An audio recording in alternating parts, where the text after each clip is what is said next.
I'm in the way, the bright and shining way. I'm in the glory land way, telling the world that Jesus changed today. Yes, I'm in the glory land way. I'm in the glory. Auditeurs, auditrices, bonjour. L'heure est venue pour moi de vous partager notre nourriture spirituelle. Donnez-lui gloire, troisième partie. Je ne cherche pas ma propre gloire. Jean chapitre 8, verset 50. Un seul souci domine la vie de notre Seigneur. Donner gloire à Dieu. Le Fils ne peut rien faire de lui-même. Jean chapitre 5, verset 19.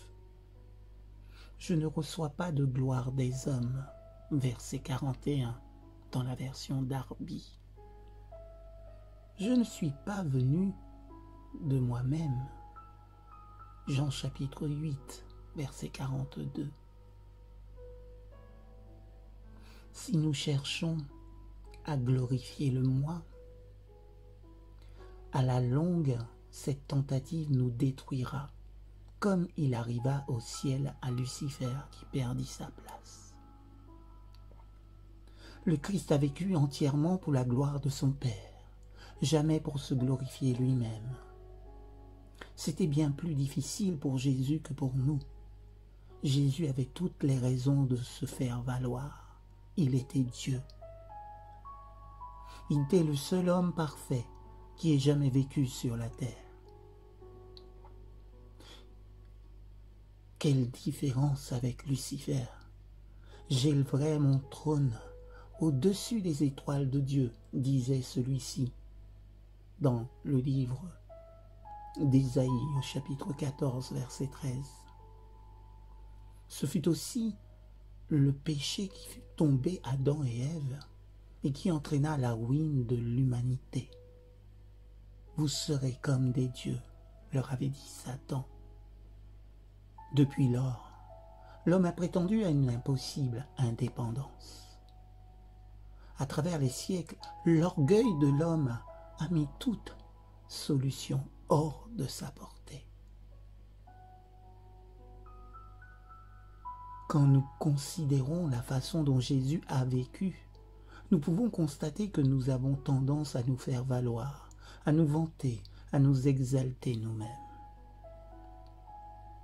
La vie du Christ, comme sa mort, constitue pour nous la révélation la plus pénétrante et la condamnation la plus nette de notre orgueil, de notre désir de gloire.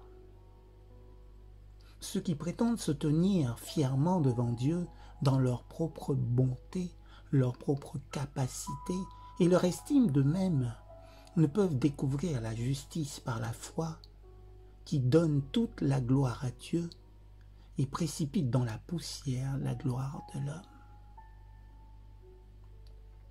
L'ultime message de Dieu, craignez Dieu et donnez-lui gloire, met en évidence l'orgueil qui divise les familles, les travailleurs, les professeurs, les étudiants et les chrétiens de profession.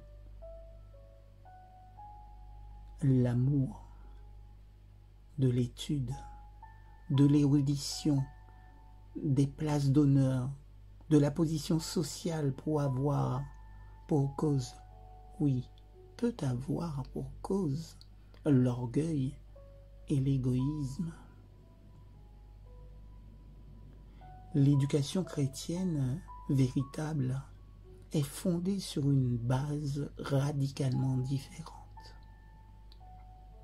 Elle ne propose pas un programme d'estime de soi, de supériorité personnelle, ou une religion qui, en ajoutant vertu à vertu et connaissance à connaissance, tend à créer en nous un sentiment de supériorité.